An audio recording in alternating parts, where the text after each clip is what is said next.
if I was making my living as a photographer right now, I would be completely freaked out. But now you don't even need a camera to create what looks like identical to what a photographer would do in a studio or in Afghanistan. I think is really changing the whole landscape.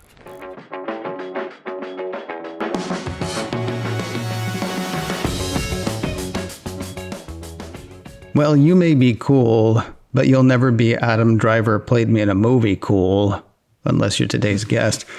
Rick Smolan is, I don't want to say a legend in photography because that feels, weird, but there are going to be some people who are going to go, Rick Smolan, really? So Rick Smolan is our guest today. I should probably say what the show is too. That tends to be the thing that I forget. I'll do it in post, as they say. Rick, first of all, thank you very much for being with us today. Oh, Ken, it's wonderful to be on the show. I think I mentioned to you when we first met a couple of years ago that you and my dog and I walk around Central Park every morning together. So it's always very eerie to actually meet the person that I listen to every day. I love that you said a couple of years ago. I will tell you, I'm over it now. But the first time we talked, you said, yeah, Adam Driver just told me that he's going to play the bad guy in the new Star Wars movie. Which was 9 or 10 years ago now. But, if you want to keep it a couple, if you want to keep it a couple, that's cool. Is it that long? Oh, my God. Yeah, I know. It makes me uncomfortable. All right. So I know who you are, but, if I go on and on and on, I'll go on and on and on. Do you have an elevator pitch? Like for people who don't know Rick Smolan, what do you say? It's a good question, and my answer is very bizarre. I sort of feel like I'm a photographic orchestra conductor, which makes absolutely no sense. But I used to be a photographer. I used to work for Time and National Geographic and the New York Times, and I was a freelancer. Mm-hmm. I had the fantasy life. I got hired when I was like 25 years old to work for Time magazine, never having studied photography or, basically conned my way into the job and then went, oh my God, they're actually paying me to do this. I better figure it out. Mm-hmm. And then along the way, like a lot of photographers, I was very frustrated how my pictures were used. So I was trying to think of a way to, every time I met other photographers, it was always in bars somewhere in the world. And I was always much younger than most of my peers or most of my heroes. And everybody would sit around in bars bitching and moaning about their magazines, their editors, blah, blah, blah. And I had this idea. I said, instead of complaining all the time, why don't we all get together and actually do a project without any of these damn editors? That was my naive idea. And so my concept back then was I was going to invite photographers from 30 countries to all fly to Australia, where I was living at the time, and say, on your mark, get set, go. You've got 24 hours. We'll do a day in the life of Australia. And so I could barely add up my expenses at the end of the assignment. So the idea of me organizing anything was kind of very far-fetched and hysterical to most of my friends. I got turned down by every publisher in the world who said what a stupid idea. It cost $1 million. Nobody buys coffee table books. Buy photos from Getty Images and call it day in the life. Who's going to check? Who would ever know you didn't shoot these pictures on one day? It was so cynical. Make it small, make it black and white, make it the size of Time magazine. And I figured I'm going to do one book in my life, then I'm going to go back to being a photographer. So I wanted the Rolls Royce, not the Volkswagen. So I went to Steve Jobs and I begged for computers. I went to Hertz and begged for cars. I went to Qantas Airlines and begged for airline tickets. And to my astonishment, since all the publishers, I went to 35 publishers and said, what a stupid idea. So I thought these companies would also, I was just going to do this. And then I figured everybody would say no, and I'd go back to being a photographer. But miraculously, Steve gave us computers and Hertz gave us cars and Qantas gave us airline tickets. I had no money. I couldn't pay anybody. And I invited photographers from 30 countries. They all came. I said, I can't pay you, but it's going to be really fun and interesting.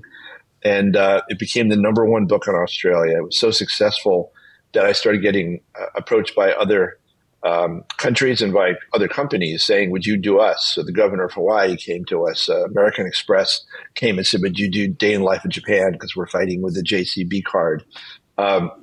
So the other thing that happened, and I'll shut up in a minute here, but because I was begging for resources from these companies, something very bizarre happened, which is here I was, having never done a book, didn't have a publisher. All I had was stuff. I had airline tickets, computers, and film, and great photographers.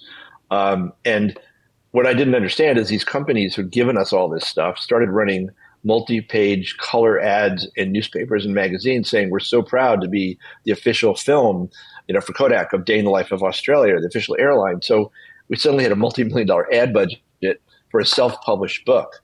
And this happened over and over again. So whenever we did, I thought I was going back to being a photographer. I love being a photographer. But the books were so successful, I actually never went back to shooting again. I did, my friends' weddings and birthdays and gifts to friends. And so when I say orchestra conductor, I'm not playing the instruments.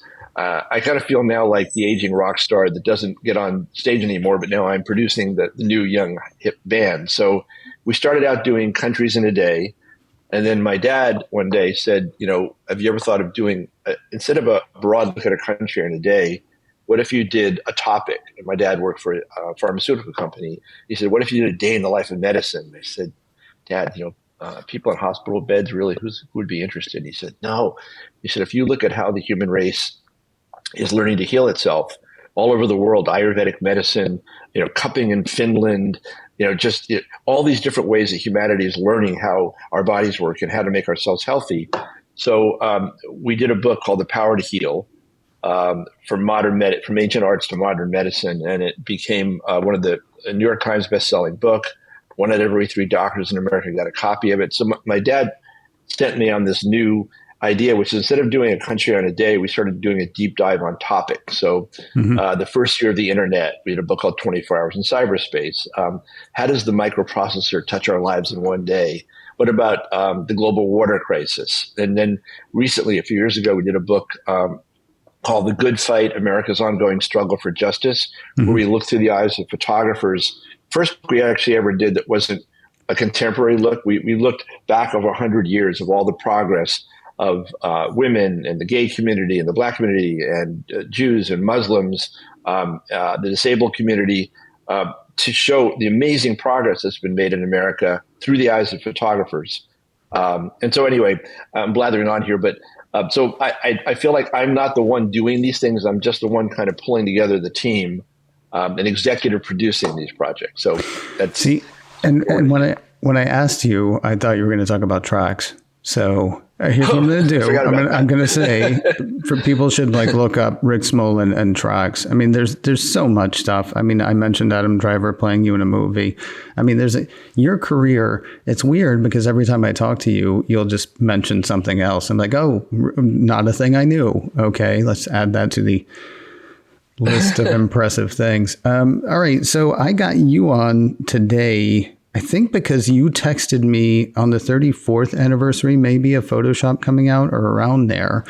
You texted me a clip of you on the Today Show talking to Deborah Norville, and remind me again, the gentleman, and I know I should know it.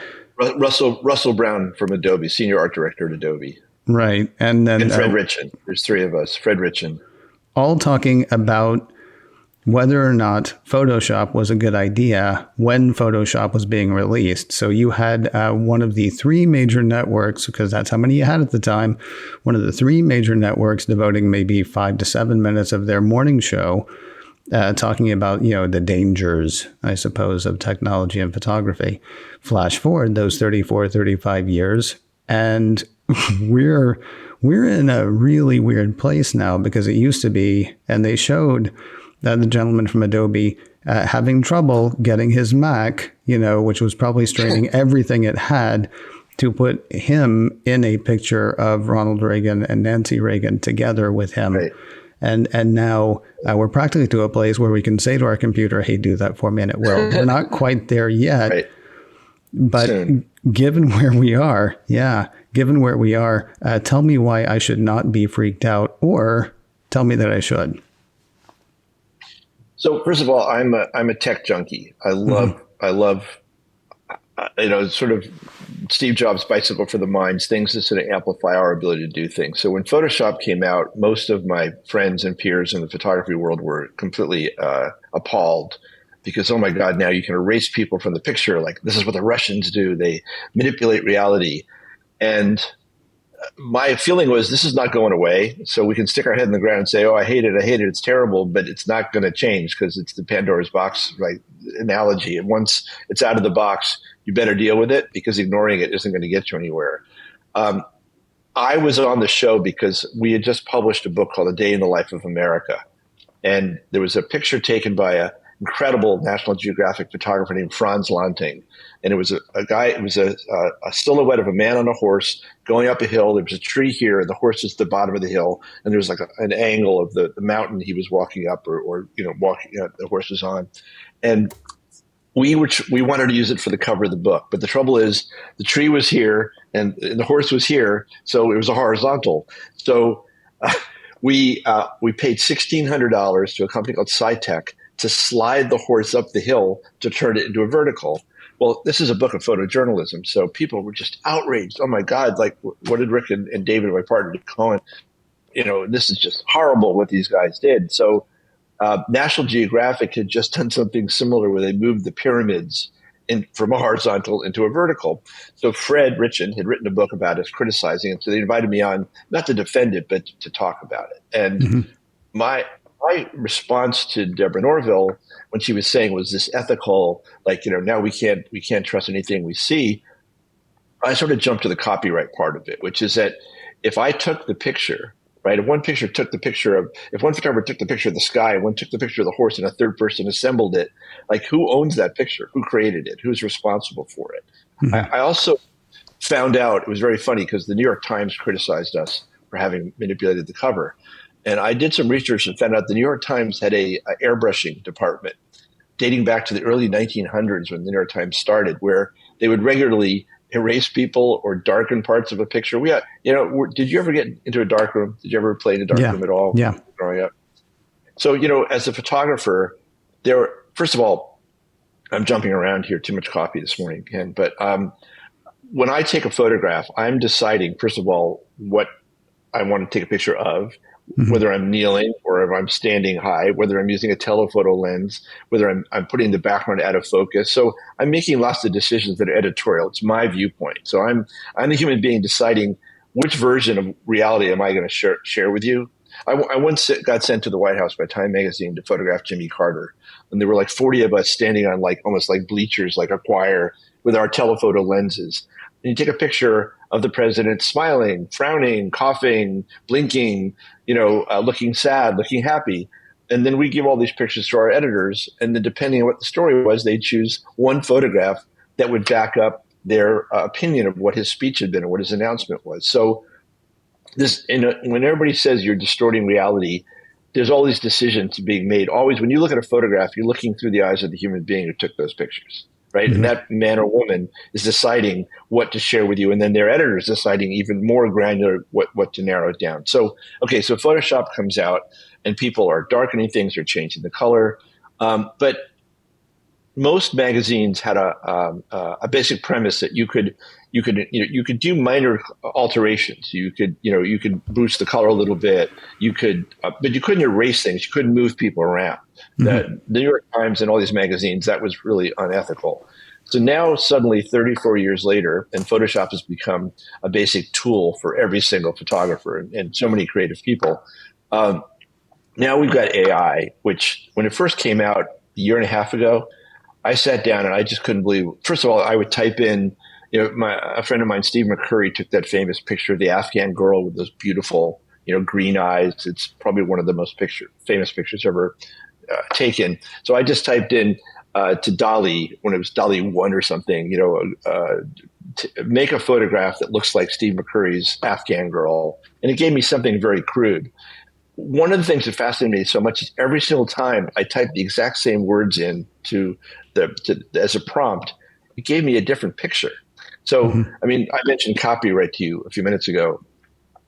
How could you copyright an AI picture if Ken Ray typed in the words, Afghan girl sitting in car, and Rick Smolan typed the exact same words into a browser? Wouldn't we get the same picture? But you don't. And that's one of the things that was mind-boggling to me. It's like, wait a second, how come the same words aren't creating the same result? And it's almost like I couldn't even get the same result twice if I wanted to. At the beginning of all this, it was almost like driving blind. Like, you were driving, but you couldn't really figure out where you were going. It is amazing to me how quickly this technology is changing now, and how much you said a few minutes ago. I wish you could talk. Somebody will be able to say to the computer, I like this picture, but I want the moon to be twice as big, or I want something else to happen in it. Yeah. If I was making my living as a photographer right now, I would be completely freaked out, because with Photoshop, you still had to be a photographer. You had to start with a photograph. But now you don't even need a camera to create what looks like identical to what a photographer would do in a studio or in Afghanistan or shooting out of out of an airplane. So um, I think this is very different than Photoshop. Photoshop was giving you got to start with a photograph, and the fact that now you don't have to, I think, is really changing the whole landscape.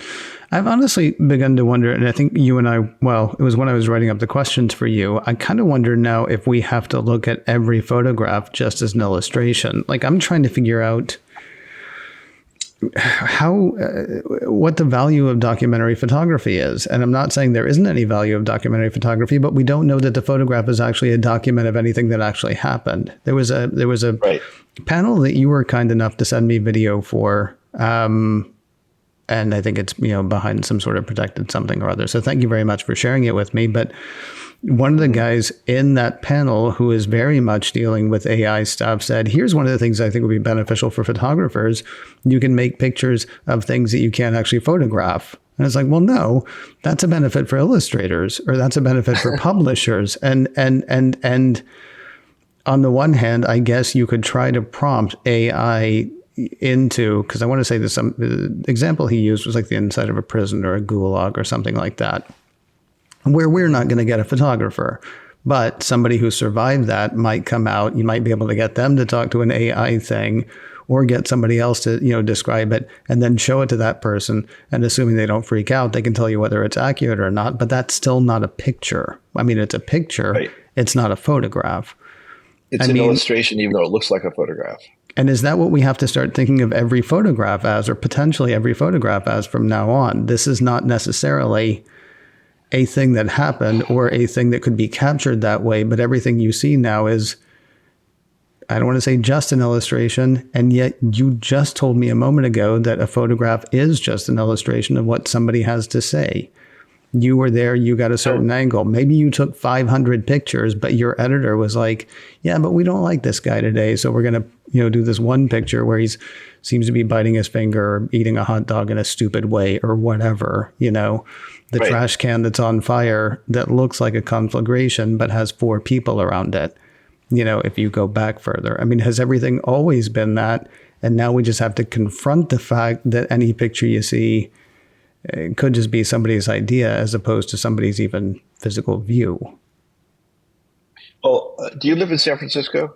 No, not anymore. I used to. Southern California. Okay, I saw your area code. But I remember when the earthquake hit in San Francisco, and Brian Gumbel stood in front of the one burning building downtown, and you would have thought, watching TV, that all of San Francisco was in flames. Yeah. If it bleeds, it leads. The media, automatically goes to the most dramatic thing. So what you're saying is right. I mean, obviously, there's always been an editorial point of view. We're seeing this now if you watch, MSNBC or Fox News, the exact same fact is presented completely differently to their audience, right? Mm-hmm. Mm-hmm.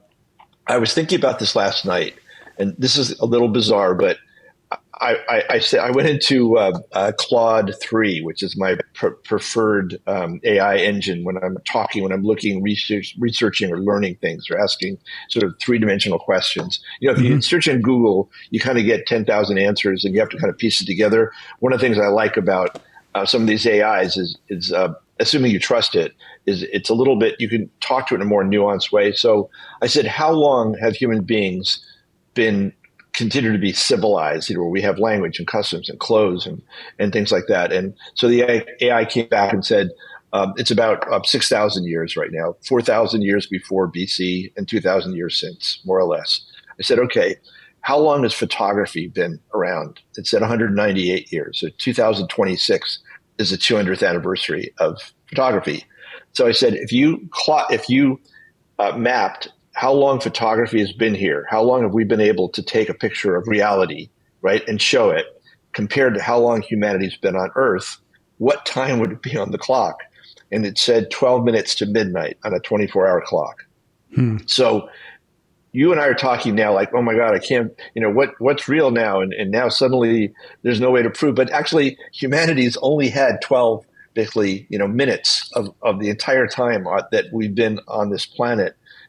Before that, it was painting, it was stories.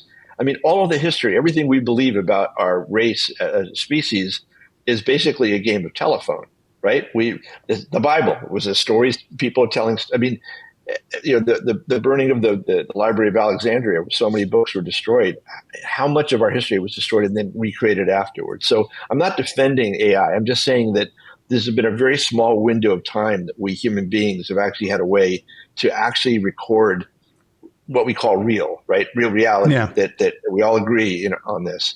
And the other thing, again, as I said, too many cups of coffee this morning, that when AI first came out, did you ever see the Polar Express with your kids? Remember that movie? Tom Hanks was in it. It was an animated. I know what you're talking about, but yeah, I know. Okay, I don't watch lots of cartoons, but there was a phrase that came out at the time, which was the uncanny valley. I just love the phrase. And the uncanny valley is when you look at an AI created human being. At least in the early days, there was something wrong. You weren't quite sure what it was, but there was something that just kind of felt off, like gave you the creeps. You got, goosebumps, right? Well, there's another phrase right now that I also love because it's such an interesting concept. It's called the liar's dividend. And the liar's dividend is that if you're a politician and someone says, I just found a picture of you smoking a joint, and so, when you were a teenager and therefore you shouldn't be president, in the old days, that could have destroyed someone's, presidential or ambitions as a CEO, whatever. Mm-hmm. But now, because of AI, you could say, oh, the liar's dividend is you can now claim anything that's real isn't real. You can now say, oh, I didn't do that. Somebody created that in an AI. So all of a sudden it's giving liars incredible deniability, not by doing anything except saying, oh, that technology, the whole thing about, Trump, grabbing a woman by the privates. He would say, oh, that was just somebody did a voice, clone of me. And I never said that. That was all fabricated. So, I mean, it's really interesting. This time that we're in right now is what is real? What can you believe? And obviously there are people that take advantage of this in kind of scary ways. Yeah, I was going to say you're not making me feel better, but I don't know that that's your job. I'm sorry. No, it's quite all right. I know there were a couple of things. First of all, well, I mean, you were.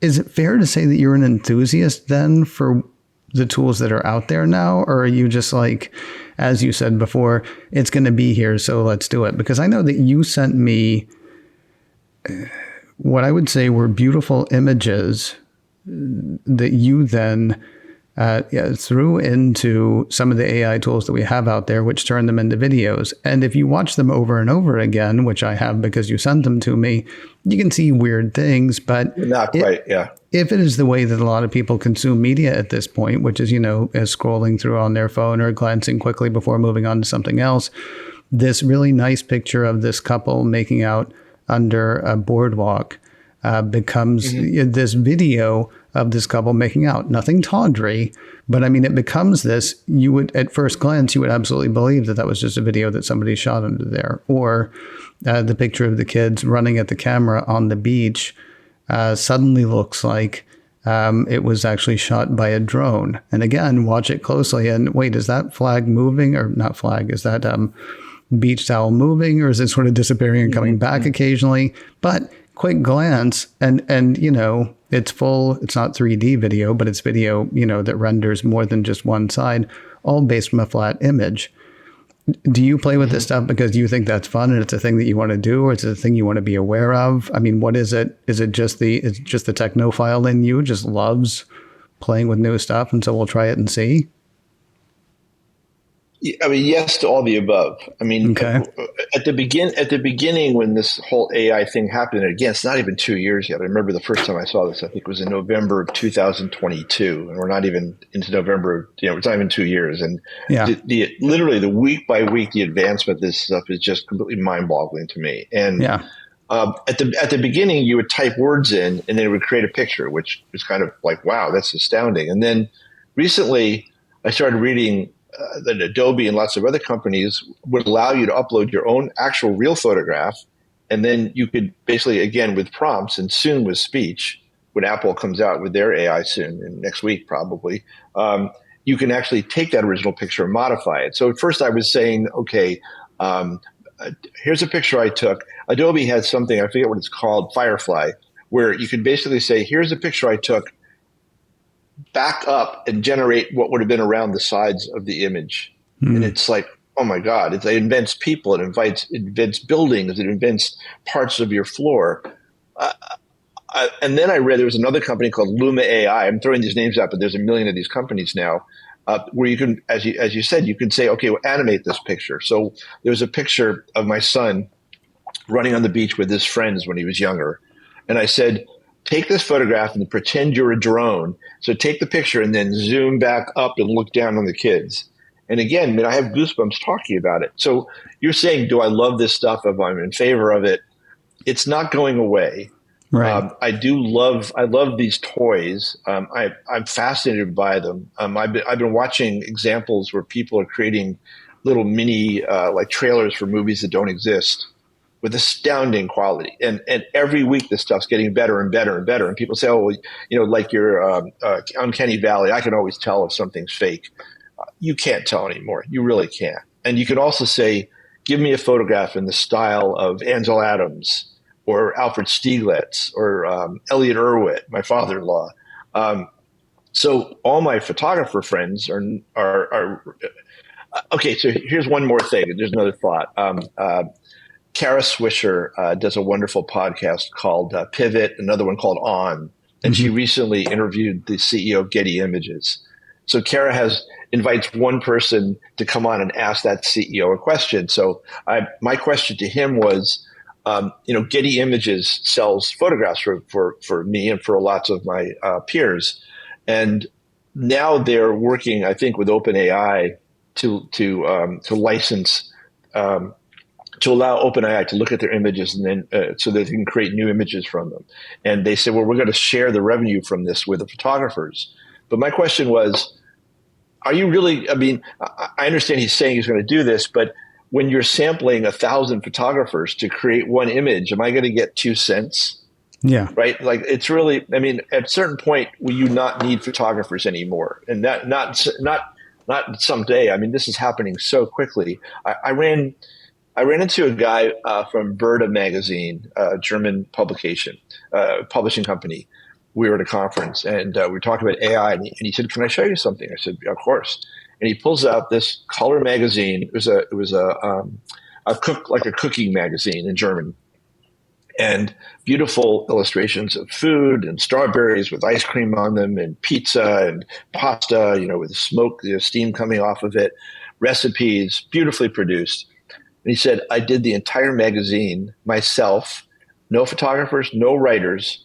I just fed prompts into my computer. And he said, we didn't tell anybody.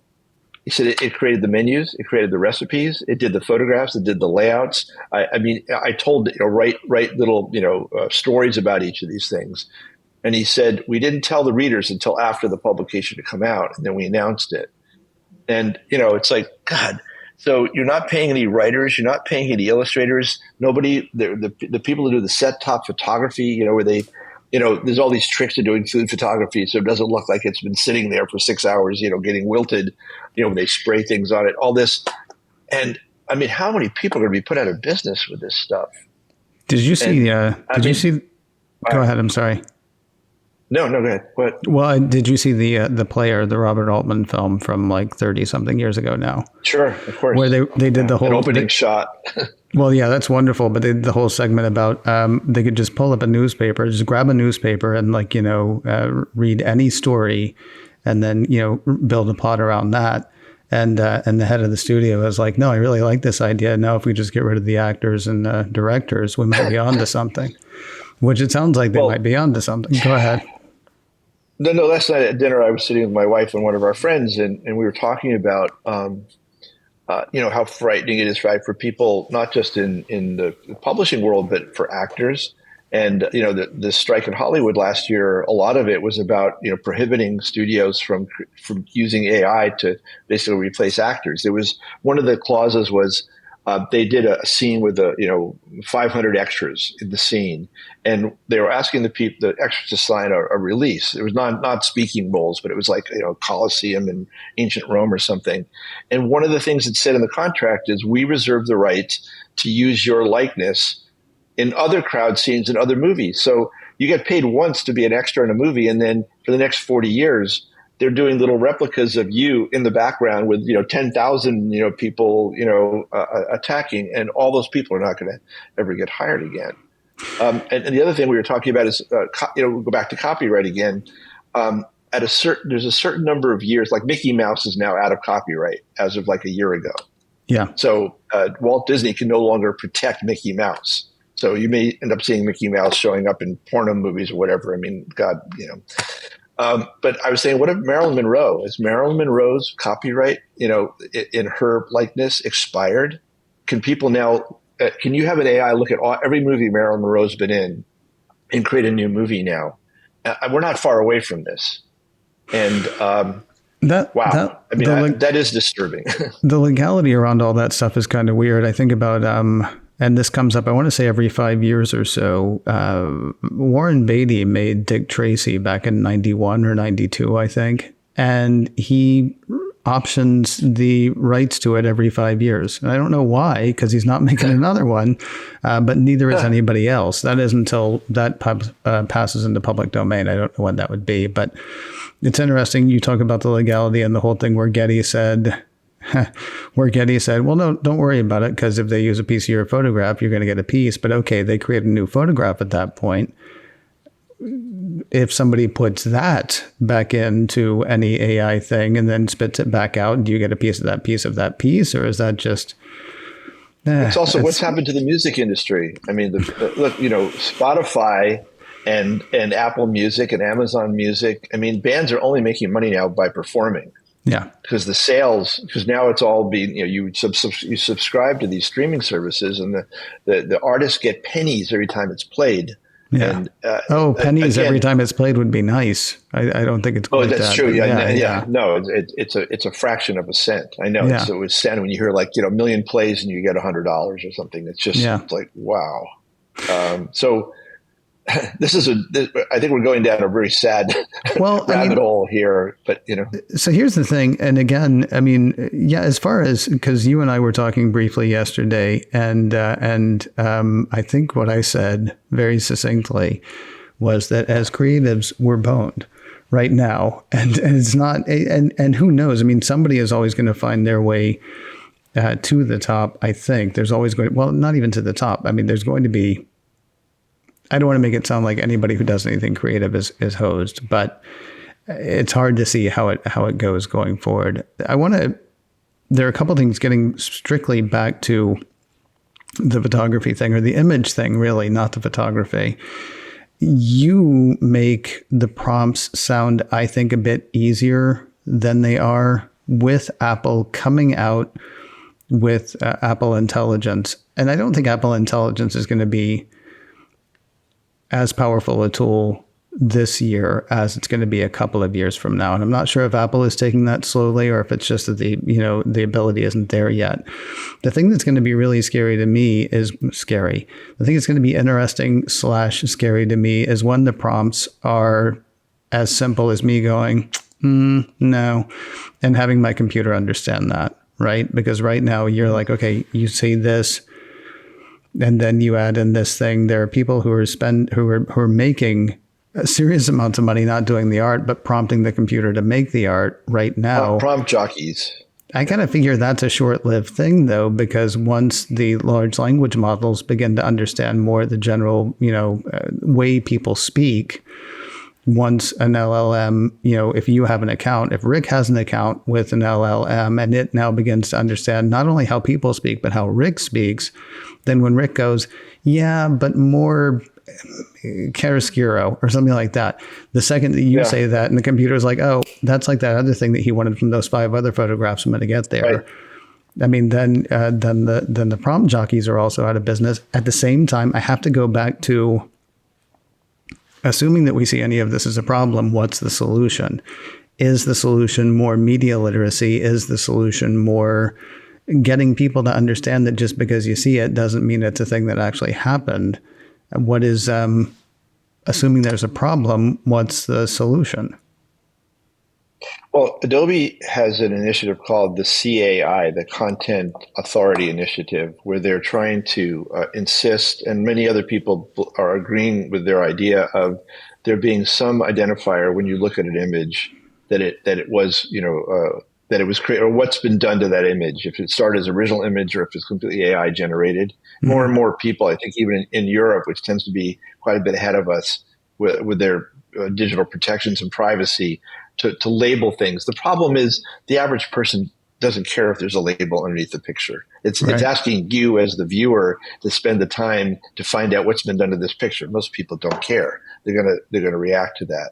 I don't know if you've played with a lot of these AIs at all, but something that OpenAI has done recently with ChatGPT is you can now on your phone talk to it, as you were saying a minute ago, but you can say, I'm thinking of going to Greece. No, I'm going to go to Italy in about 2 weeks. No, sorry, next month, I mean.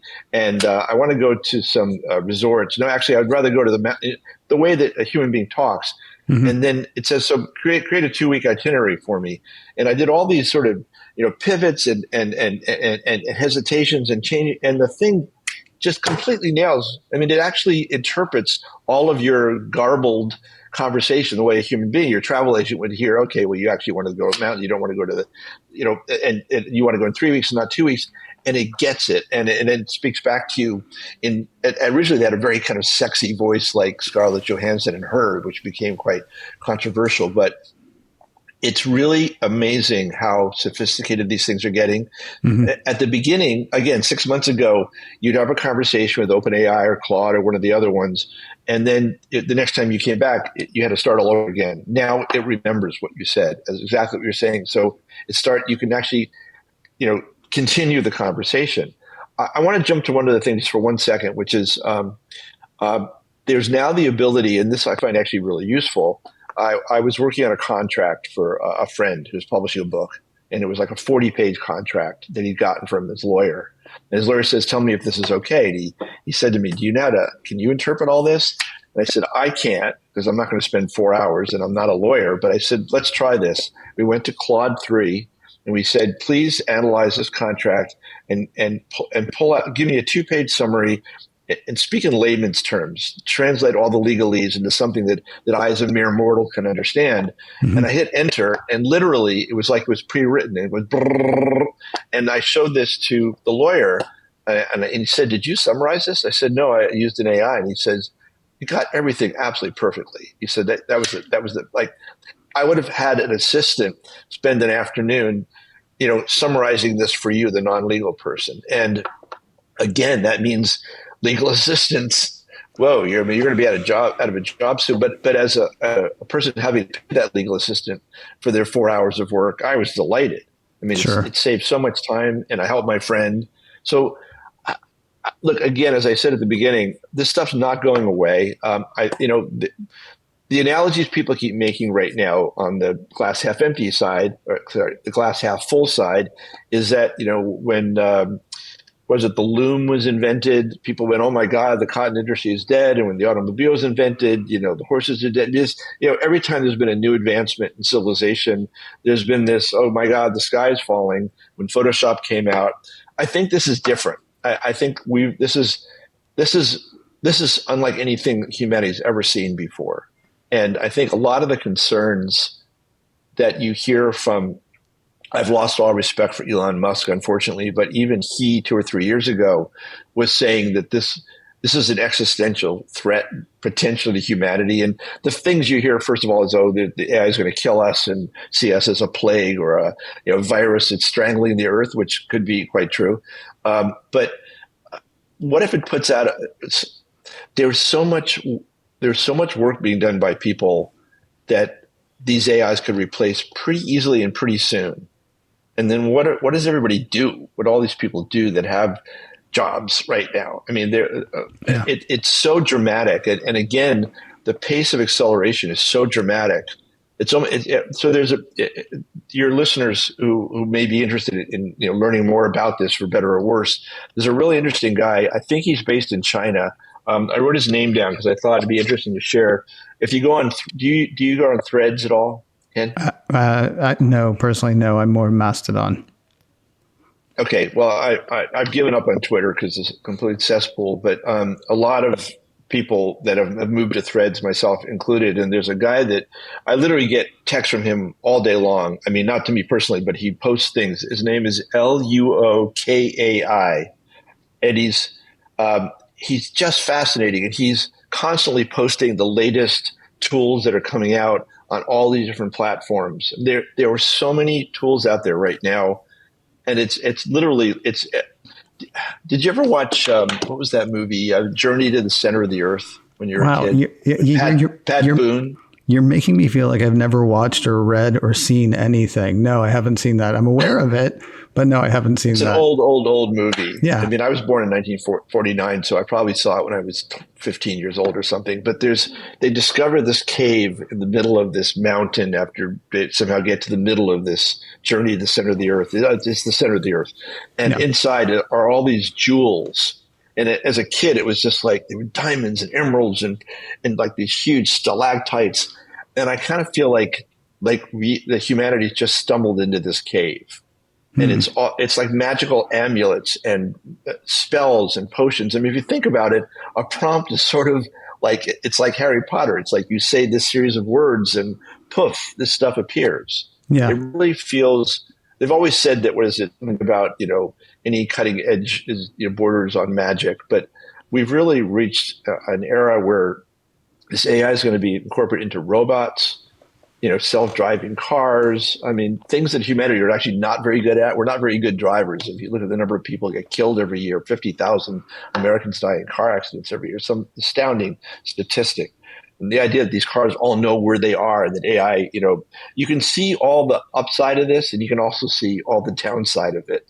And it's definitely this whole idea of a brave new world. Two last statistics. So one of them, years and years ago, I used to go to TED every year. I haven't been in a couple of years, but I remember Sergey Brin was speaking at TED one year, and he said, "Here's something to remember. When one robot learns something, all the robots know it." Mm-hmm. I remember thinking, "Oh my God, what's an interesting thought." I know you're a big science fiction fan, but that idea that we are each individually creatures having to learn from our parents, from our teachers, from books, from movies. And yet this idea that once an AI or these for intelligence learn something, that is shared amongst all of them instantly. It's kind of scary, fascinating and scary. It makes us feel very old fashioned, like we're like biological creatures and these things are evolving faster than we are.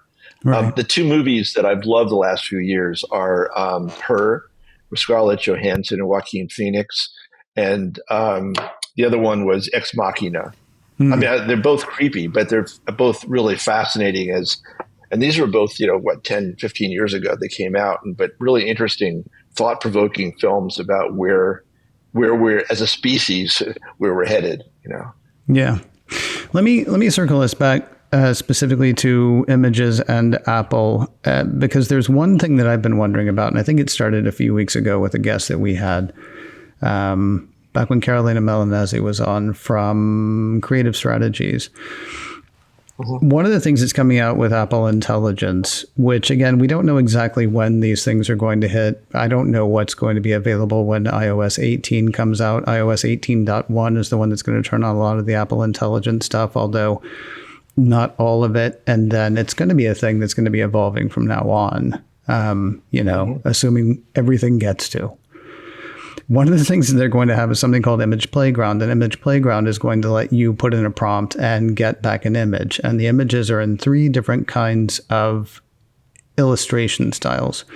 And they are very obviously illustration styles. They are not going to give you anything that approaches anything like photorealism this time. Mm-hmm. Does that happen in 19? Does that happen in 20? Who knows? What I'm wondering, and you're an Apple fan. I mean, I think I was trying to remember how it is that you and I actually came to communicate, and I don't remember, but I'm pretty sure you're an Apple fan. Talk to me about that decision on Apple's part. In your opinion, is that, well, some of them will come out looking like crap. Who wants a picture of themselves with, a finger that's kind of like melded into their hand? So we're not ready for that. Or is it Apple saying, you know what, we're going to leave that to everybody else. If they want to, erase Ceausescu or put him back in or put in 10 of him, we'll let them do that. And we're going to let you make a cartoon of yourself or an illustration of yourself. Or, we're going to let you say what you want to say, but we're not going to fool anybody into thinking, or, on our dime, let you fool anybody into thinking that you actually saw a dog with two heads. Talk to me about that decision on Apple's part. Just, both your perspective as an Apple fan and your perspective as somebody who's been intimately involved in photography for these many weeks. So I'm going to answer your question, but I want to do a slight pivot for 1 second, which is that Sure. Something I'd never heard anyone ever talk about before. So maybe you've thought about this, but I'm not sure that anyone's ever thought about the fact that Apple's done the largest medical experiment in human history on the human race that no one ever mentions. So about 3 or 4 years ago, when Apple added something to their phones and their computers, which is that at a certain time of day, they've changed the color of the screen because people found out that blue light actually interferes with your sleep. And so Apple, without asking any of us, and I'm not, I think what they did was actually very smart, but it actually chemically changes your brain depending on the color of light when you're staring at a screen. So think about this. So Apple on their own decided we're going to alter your chemistry, every single person, the billions of people around the world that use our devices, we're going to make them feel better at night. We're going to make them sleep better, which is a good thing. I'm not arguing with it, but it just fascinates me that I've never heard a single person ever talk about this. It literally changes the chemistry of your brain. Okay, so think about this now. Apple, instead of building their own LLM, as Facebook did, and as Elon Musk is doing with Grok and lots of other companies, and Google's doing their own, Apple said, you know what, we're going to just license the one that's the best at any given time. So we're going to do this deal right now with OpenAI, but we might do it with Anthropic later. So instead of investing, hundreds of billions of dollars, whatever it costs to do the, Apple's put itself in the catbird position because they can basically at any moment change the technology that they're offering through. They've got the pipeline, and they can decide what to put through that pipeline. They can change the color of your screen. They can say, okay, we found a better way of presenting this information. But the other thing is, I love. Do you ever use Waze when you're driving? No. The app Waze. No. Okay. All right. So, okay. I know this sounds like I'm going in a million directions at once here, but Waze was invented in Israel. It was bought by Google. I actually met the founder, but when it was a startup, what I loved about it is when you're driving, Waze will tell you, get off the highway right now and go on 15 streets off the highway and then get back on the highway. And think, why did I do that? Well, it's because it knows that there's an accident, and so it takes you off the highway. But what's interesting is you're getting information from Waze, but when you're using Waze, you're putting your information back into Waze. Sure. Right. So it's not actually with Google, you just search and Google knows what you're searching for. But Waze is a real time feedback loop where you're both benefiting from and contributing your information to it. So what if Apple's about to do the same thing with AI? So if Apple is able to learn how Ken Ray is asking for information in a way that they're going to keep this private to you, but basically it starts building a profile of you, about you on your own device. So it's not shared back with Apple, but it's able to customize this for you in a way that everybody else is kind of customizing it in a generic sense, but Apple's going to do it in an individual way for you. I mean, I always think that Apple's famous for not being first out, but when they come out, it's so much more useful. It's much more thought out. The whole thing we've heard a million years about, they didn't create the MP3 player originally. There were a bunch of them out there, but when they came out with the iPod, like, wow, that's what, and I think that's certainly what analysts think right now, that Apple is about to make AI something that the average person can actually find useful instead of saying, oh, it's a cool toy. Right now, we're all playing with the toys of it. But I think Apple has, I hope, as an Apple fanboy myself, that they're going to actually raise this up to the level where your mom or your dad or your cousin or somebody that's not technical suddenly can get tremendous usefulness out of it, not just regarded as a cool new, toy to play with. Yeah, they're not ignoring the toy though, because honestly, the kind of thing that we want, I think, as the average user is a smart virtual assistant. I mean, it wouldn't bother me if one day I could have something that approaches something that feels like a conversation with a friend. If, I don't know why. That's the science fiction part of me. But I mean, they are obviously going to be able to learn a lot about what people like, what people want, how people interact with AI, even if it is just do a picture of me with a birthday party hat on. Oh, no, not that kind. They'll learn how I then, talk to these things. And they're giving me something fun to do. And they're giving me a product at the end of it, basically. You didn't really address the part where they're not doing photorealism, though. And no, I'm sorry. You're right. No, it's okay. I think Google is doing photorealism. Yeah, well, right. On their Pixel phone, you can erase people in the photograph, right? You can move people over, saying I don't want to be in the center of the frame. Move over, right? And Apple is certainly doing that kind of thing with the stuff that they do in photos. I mean, not that exact thing, but I mean, they're not shying away from. They're not treating the photo as sacrosanct. They're not saying, you can't touch this. They are currently saying, and now I got that song stuck in my head. They're not saying you can't touch this, but they are saying they're not going to give you the tools to create it themselves. And I just, philosophically, I don't know if there's a thing there, or again, it could just be a technological thing. They may feel like until we can make sure that everybody has, the number of fingers and toes that people say, and that they're not all like merged into one big fleshy lump, then we're not going to do that. But I don't guess we would actually know on the outside. One of the worries right now with AI is, it's funny because that clip that you were talking about the Deborah Norville did on the Today Show when Photoshop was released. One of the things she introduces the whole episode with is saying that Playboy put Rosanna Arquette's head on the body of a Playboy bunny or something, and then Oprah Winfrey's head on Anne Margaret's body. And there's all these terrible, disturbing stories of high school students, punking girls in their class by creating pornography, by taking one of the girls' portraits, and this, I think Apple is being very cautious about giving people tools. I think that Apple has always stood for a level of privacy and security that has been missing from Google's ecosystem. It's one of the things that Apple prides itself on. And I think that maybe their caution in this case is a reflection of that sense of let's not go too fast here because we don't want Apple's name associated with that kind of, content.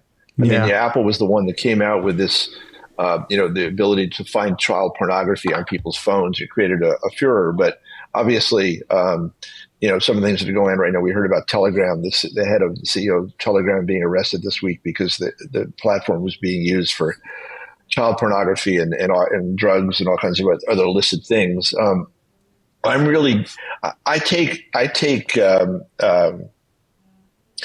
not in favor of what the FTC is trying to do with Apple.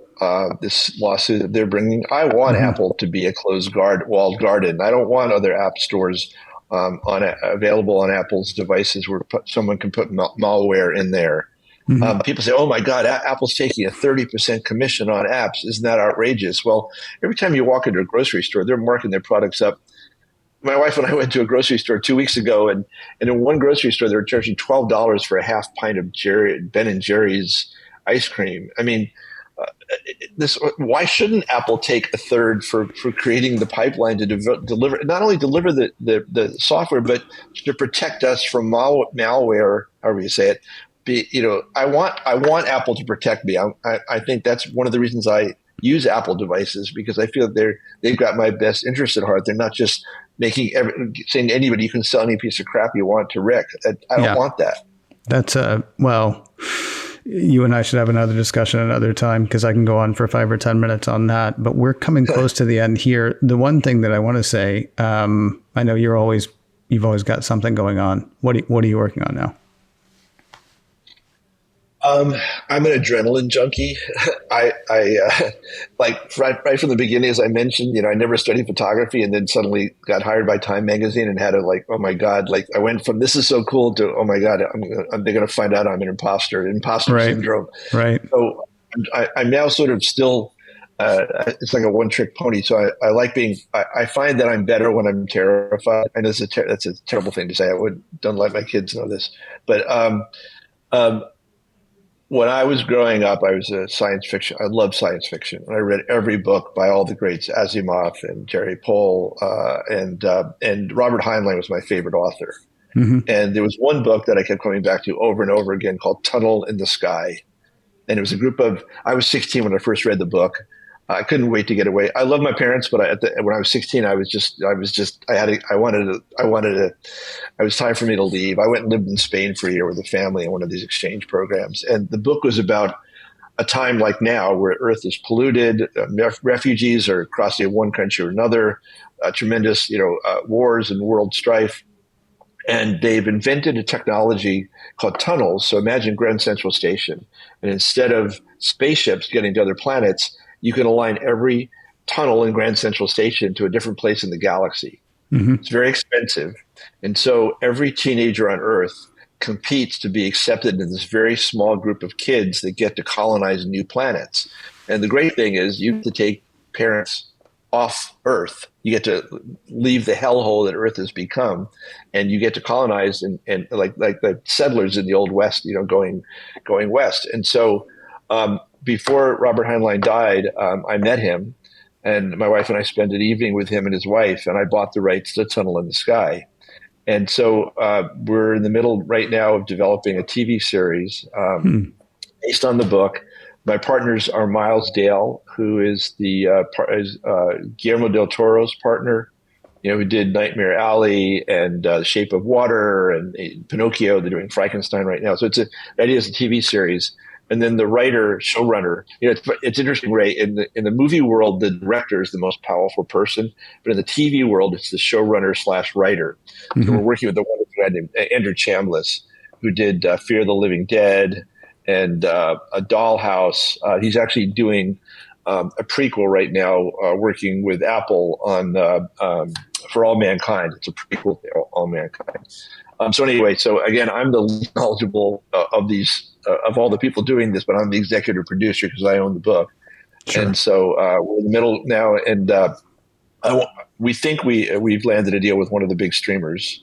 We've again, it's fascinating to me how you do this. Now since COVID, all the pitches to Netflix and to Apple and Amazon and Hulu and Disney, it's all through Zoom. It used to be you would fly to LA and hobnob coffee, and now you've got 15 minutes. We managed to get an hour because of who my partners are, but just fascinating to see how one pitches it. And actually, by the way, again, something I learned in the course of doing this is people used to walk in with storyboards where you kind of do cartoon drawings, and now we used AI to create what the characters look like and the scenes. And I don't know if that's good or bad.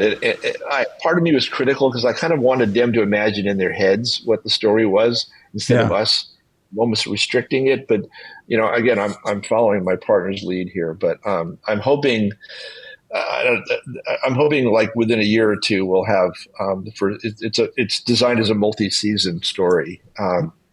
Really interesting twists and turns, characters from all over the world, all different races, all different genders, all different backgrounds, but all basically young people who are stranded. I'm sorry, I didn't tell you the graduation, the books. In order to get your planet, you have to go through this graduation exercise where they put the kids, they transport them through a tunnel to a planet for 72 hours, and you just have to survive. And they don't want to lose the kid, but they're trying to weed out any kids that aren't the most strong and smart, blah, blah, blah. And so they say 20% of you won't come back alive. Mm-hmm. So, if you're afraid, if your parents don't want you to go, and so the kids all go through this tunnel. They get dropped a minute and a mile apart, and then something goes wrong and they never get picked up. They don't know why. All of a sudden, the tunnel never reopens. Hmm. And so these kids are 16, 17 years old. They didn't bring books. They didn't bring tools. And they're trying to create their own civilization. So a little bit like Lord of the Flies meets Lost in Space, but it's not a negative. It's actually how these kids recreate civilization in a better way than the planet they left. All right. So people should watch the trades, or I don't know, listen to some Daily Apple News or news related to Apple News show, because it might get mentioned there at some point as well. The one last thing I will ask you to do is let people know where they can find and keep up with you if they want to see what's going on with Rick. I mean, I have an Instagram page, but I don't actually post on that much. I'm not out. I don't have a website where I kind of promote the things I'm doing. If you look up Rick Smolan, you'll see stories about various projects, and obviously on Amazon there's lots of our books on there. Yeah. There's lots of videos and things that I've done, but I feel like one of the luckiest people alive. I mean, I've lived out this fantasy life, and I tell my kids, I can't wait to go to work every day. Yeah. I mean, I find I can't believe that I could actually make a living following things that I'm excited about, that I'm curious about. I meet so many interesting people. I pinch myself every day. I keep thinking I'm back in college and this is some drug-induced hallucination. And like none of this has actually happened. Like, sure, Adam Driver played you in a movie. Yeah, right. Right. Like, how believable is that? I just still don't believe it. So, anyway, it's been a lot of fun. Well, look up Rick Smolan, and as he just said, you're going to see some stuff, and you're going to be like, "No, really? Yeah, really." Rick, thank you very much for taking your time today. I really appreciate it. Thank you, Ray. It's always an honor to be with you on your shows. Thanks.